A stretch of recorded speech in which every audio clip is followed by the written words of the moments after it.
은 나의 능력입니다. 라는 제목으로 함께 말씀 나누기를 원합니다. 우리가 살아가면서 가장 아름다운 삶을 이야기해 보라고 한다면 거룩하신 성령님께서 타락한 인간과 함께 하시는 삶이 아닐까 합니다. 인간은 참 연약하고 본성이 악하여서 불완전합니다. 그러나 이러한 인간에게 거룩하신 성령 하나님께서 함께 하신다는 것은 마치 물과 기름이 하나가 되긴 어려워도 그럼에도 성령님께서 인간과 기꺼이 함께 하시기로 작정하셨고 또 불완전한 인간 속에 계심으로 말미암아 성령께서 내 안에 그리고 내가 성령님과 하나가 되는 것이야말로 가장 아름다운 삶 또 귀한 삶이라고 말할 수 있습니다. 그런데 성령님은요, 아무에게나 거하시지 않습니다. 성령님은 예수님을 진심으로 영접하는 성도에게 즉시 오셔서 믿는 자와 함께 하시고 이것을 성령의 내주하심이라고 합니다. 여기에 성령 하나님의 살아계심이 대한 그 증거가 있습니다.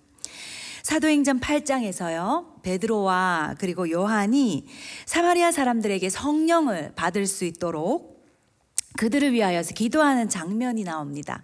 그런데 그때 시몬이라는 사람이 성령을 받기 위하여서 사도 베드로와 요한에게 돈을 냅니다. 그러니까 즉 시몬은 성령님이 어떠한 분이라는 것을 알지 못했다는 것이지요.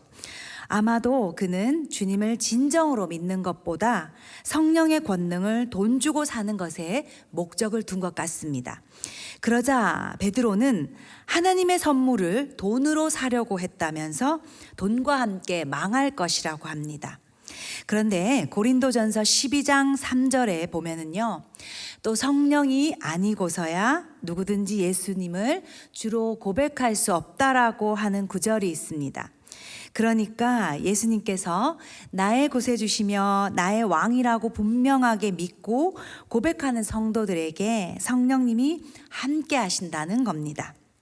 그 고백은 내 속에서 성령님께서 하시도록 믿음을 주셨기 때문입니다. 성령님이 내게 임했는지 임하지 않았는지 잘 모른다 할지라도 내가 분명히 하나님과 예수님을 나의 구세주로 고백하는 면 분명히 그 구원의 축복을 얻었고 성령님이 임하고 있다는 것입니다.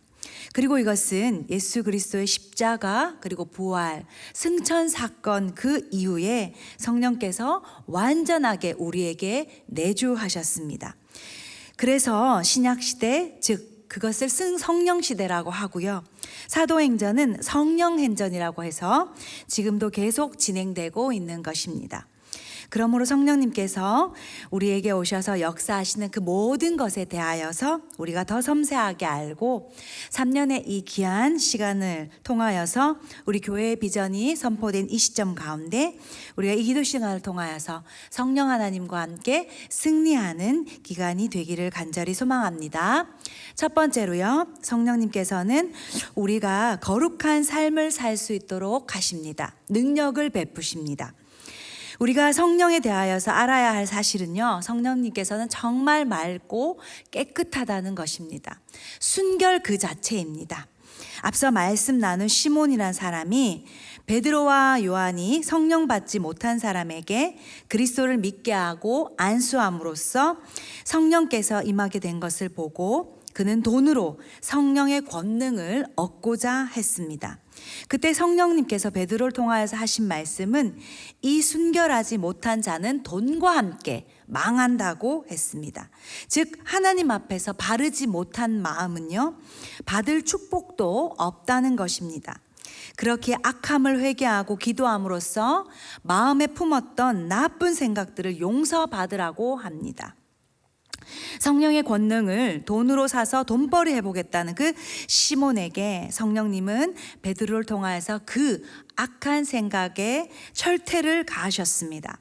성령님께서는 순결하시고 아주 고귀하십니다. 그렇기에 우리 역시도요, 우리가 기도하는 시간을 통하여서, 말씀을 듣는 시간을 통하여서, 예배하는 시간을 통하여서 때로는 우리가 계산적이고 순수하지 못한 생각은 없는지, 세상과 섞인 생각으로 예배 자리 가운데 가득 차 있는 것은 아닌지 한번 우리 자신을 늘 살펴보고 점검하여 보아야 됩니다. 늘 성령님께 순결하고 거룩하지 못했다면 그렇게 할 수 있도록 깨달음을 달라고 기도해야 되는 것입니다. 사도행전 5장에도 우리가 잘 아는 것처럼 아나니아와 삽비라 사건을 잘 아시죠? 그들은 성령을 속임으로써 3시간 간격으로 그들의 죽임을 면치 못하는 사건이 있었습니다. 바로 초대교회의 순수함과 순결함을 지키겠다는 성령님의 적극적인 의도셨습니다. 인간은요, 본성 자체가 자기 마음대로 살기를 원해서 쉽게 죄에 연루되고 또 죄 속에 살면서 불안하고 또 괴로워합니다. 또 그 죄가 다른 사람의 눈에 띄지 않으면 죄를 즐기기도 합니다. 또 죄된 생각, 죄된 마음을 쉽게 품고 쉽게 죄를 실행에 옮겨서 또 때로는 죄를 떠나지 못할 때도 있습니다. 그런데 예수님을 영접하고 거룩하신 성령께서 임하시면은요, 자기의 살아온 과정을 돌아본다는 것입니다. 자기가 죄인임을 깊이 인식하고 죄에 대한 애통이 있습니다. 부끄럽고 수치스러운 죄는 다 토해내고 회개하면서 사도 바울처럼 죄를 과감히 끊고 멀리합니다. 누가 시키지도 않았는데도요, 거룩한 생각을 품고 거룩한 마음을 품습니다. 거룩한 뜻을 세웁니다. 한마디로 새 사람이 되는 것입니다. 그러나 성도가 순수하지 못하고 악하고 추한 마음을 품어서 하나님께서 원하시지 못하는 삶으로 살게 되면 성령님께서 우리 속에서 어떻게 하실까요? 매우 근심하십니다. 그래서 우리의 더러운 생각을 밀어내도록, 죄에 대한 수치를 느끼게 해서 죄와 싸워서 이기도록 하십니다. 여기에 성령 하나님의 임재와 성령의 능력이 있다는 것입니다. 성령님의 인도하심으로 죄에서 자유한 바울이 그러했습니다. 그래서 오늘 에베소 교인들에게 오늘 본문 14절에서 16절까지 이렇게 기도하고 권면하고 있는 것입니다. 우리 다시 한 번 더 읽어보기를 소망합니다.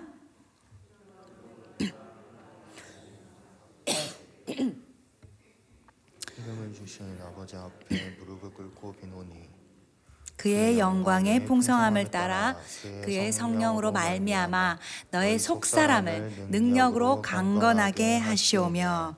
네, 그렇습니다. 즉 우리의 마음에 죄를 끊고 새로워지는 성령의 능력과 파워가 우리 속에서부터 나타나게 된다는 것입니다. 그것을 두고 기도하고 있다는 것인데요, 성도가 죄를 끊고 죄를 멀리하고 죄와 상관없이 새 삶으로 사는 것은 성령의 능력으로 가능하다는 것입니다. 그러므로 디도서 3장 5절에도 이렇게 나열하고 있습니다. 우리를 구원하시되 우리가 행한 바 의로운 행위로 말미암지 아니하고 오직 그의 극률하심을 따라 중생의 씻음과 성령의 새롭게 하심으로 하셨나니. 우리가 죄에서 벗어나 새롭게 되는 것이 바로 성령 하나님으로 가능하다는 것이에요. 지금도 성령님은 우리가 날마다 새롭고 거룩한 삶으로 나아가기를 원하십니다. 우리가 악한 생각을 품을 때 성령께서 간섭하셔서 그 생각에서 벗어나도록 하신다는 것입니다. 너 하나님의 사람아 하시며 그것을 피하라 하십니다. 성령의 음성에 그러므로 우리가 민감하게 반응하고 듣고 순종할 때 우리가 거룩한 삶, 새로운 삶으로 교정될 수 있다는 것이에요. 그러나 불순종하면 결코 새로워질 수가 없습니다. 성령께서는 우리에게 날마다 말씀해 주시는데 그 성령께 순종함으로 말미암아 우리가 축복받는 삶의 비결, 그리고 삶의 좋은 열매, 그리스도의 제자가 되는 결실을 맺어야 한다는 것입니다. 그러므로 성령께서 말씀하실 때 섬세하게 우리가 반응하고 충성스럽게 순종하여서 이 귀한 3년의 시간을 보내면서 우리 모두가 거룩한 삶으로 새로워지고 교정되기를 간절히 소망합니다. 두 번째로요, 성령께서는 하나님의 마음을 담게 하는 능력을 베푸십니다. 오늘 말씀 16절에 사도 바울은 성령의 능력으로 말미암아 에베소서 교인들에게 속사람이 간건케 되라라고 합니다. 그의 영광의 풍성함을 따라 그의 성령으로 말미암아 너희 속사람을 능력으로 강건하게 하라라고 권면합니다. 오늘 말씀에서 속사람이 강건하다는 것은요, 죄를 끊는 것뿐만 아니라 그 이상으로 더 적극적인 의미로 하나님의 마음을, 하나님의 성품을 온전히 닮아가도록 성령께서 능력을 베푸신다는 것입니다. 인간의 모습을 잘 분석해 보면은요, 긍정적인 모습보다 부정적인 모습들이 사실 훨씬 더 강합니다. 성경을 통해서 보면은요, 우리가 성경을 잘 한번 묵상해 보면 하나님께서 인간을 심판하시는 내용이 정말 많습니다.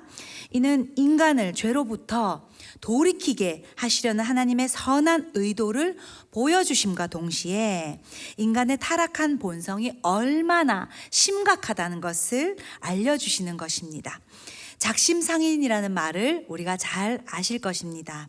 새로워지려고 작정을 해도 마침 3일밖에 가지 못한다는 그 말이 작심삼일이지요. 그런데 성령이 임하시면 다릅니다. 성령의 능력이 강력하게 임하면 인간을 정말로 변화되게 이끄셔서 하나님의 성품을 담게 합니다. 그래서 하나님의 마음을 닮으면 어떻게 우리가 우리의 삶에서 성령 충만하게 살 수 있을까요? 바로 성령의 9가지 열매가 맺혀집니다. 갈라디아서 5장 22절에 그 9가지의 열매가 나열되어 있지요. 사랑과 희락과 화평과 오래 참음과 자비와 양선과 충성과 온유, 절제입니다. 성령의 인도를 받으면 외형은 변함이 없어도 내면이 획기적으로 변한다는 것입니다.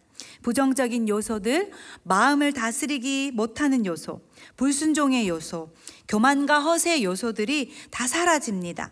성령이 임함으로써 성령의 능력으로 강력해지면 긍정적인 모습으로 채워집니다. 사랑과 기쁨이 많아지고 화평을 이루고 오래 참을 수 있게 되고 자비가 많아지고 충성스럽고 온유하며 절제하는 사람으로 바뀐다는 것입니다. 이렇게 성령 충만한 모습으로 세워지면 그 성도는 교회 공동체의 참 덕이 됩니다. 은혜가 풍성하고 하나님과 깊은 교제를 유지하며 신앙생활을 즐겁도록 하고 교회 공동체와 함께합니다. 그래서 요한복음 16장 13절에 이렇게 말씀하고 있습니다. 함께 읽어볼까요?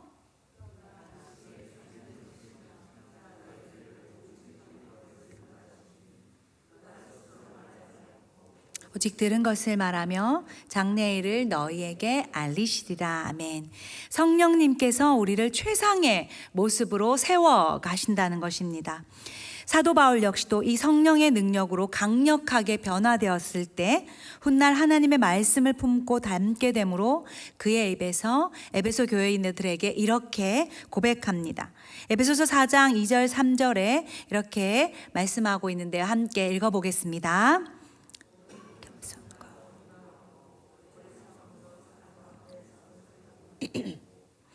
평안에 매는 줄로 성령이 하나 되게 하신 것을 힘써 지켜라.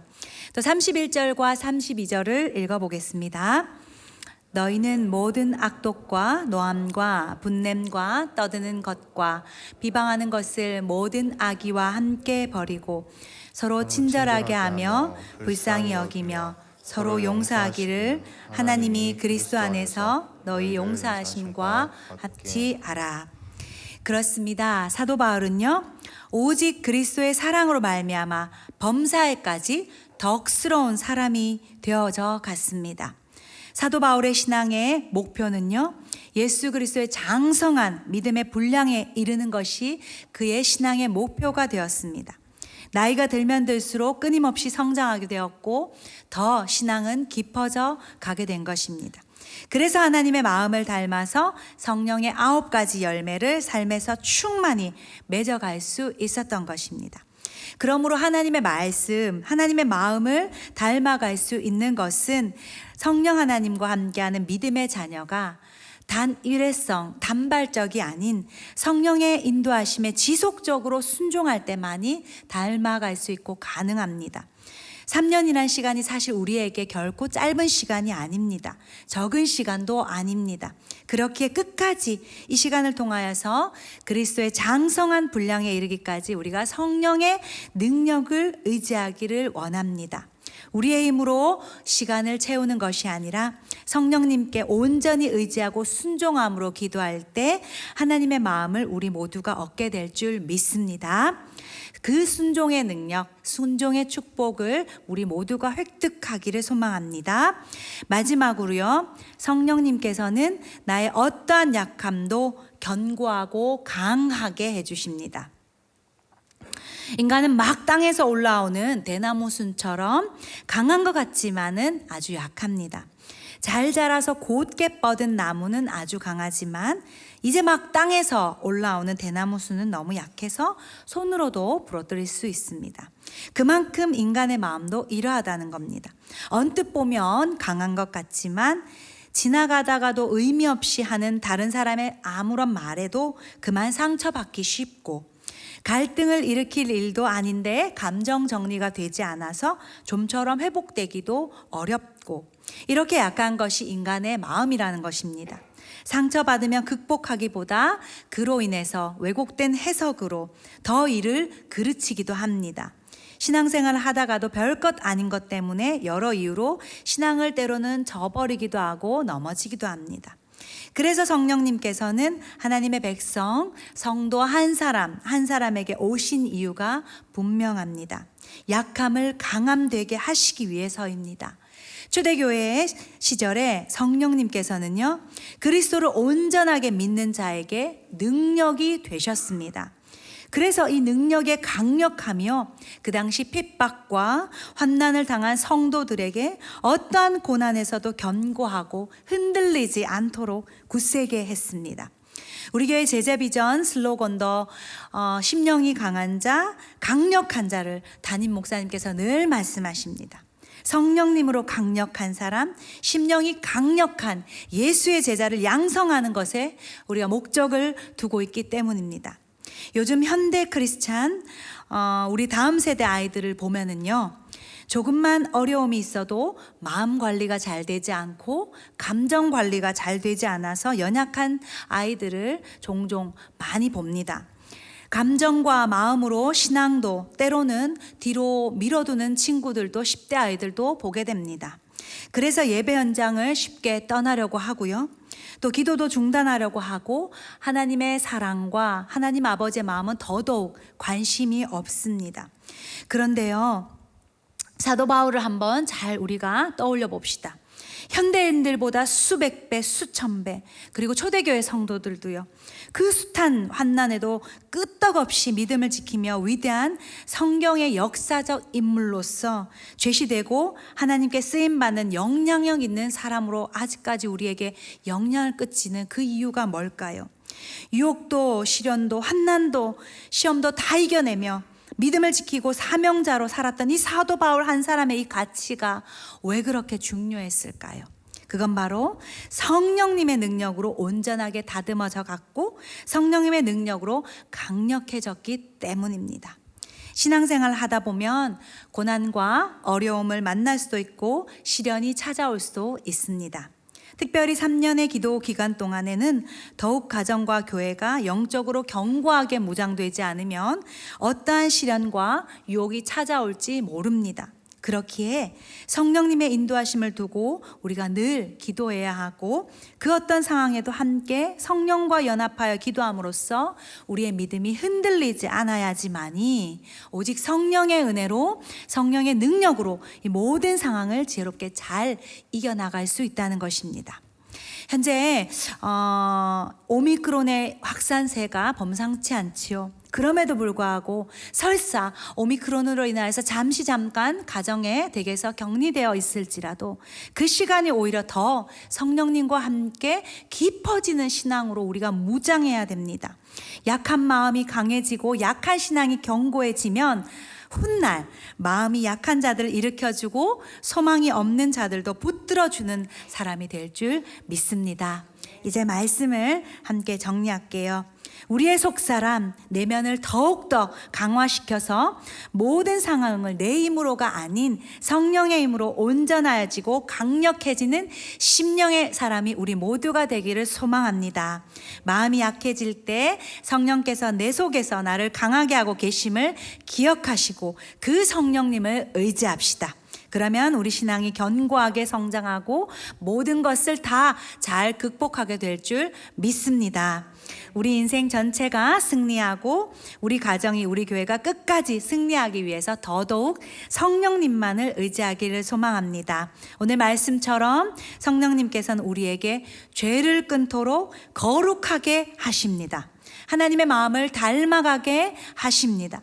약함을 강함되게 하실 줄 믿습니다. 오늘도 하나님께서 우리에게 허락하신 새날에 성령님만을 전적으로 의지하면서 그 능력으로 승리하고 믿음의 열매를 맺는 날 되시기를 간절히 소망합니다.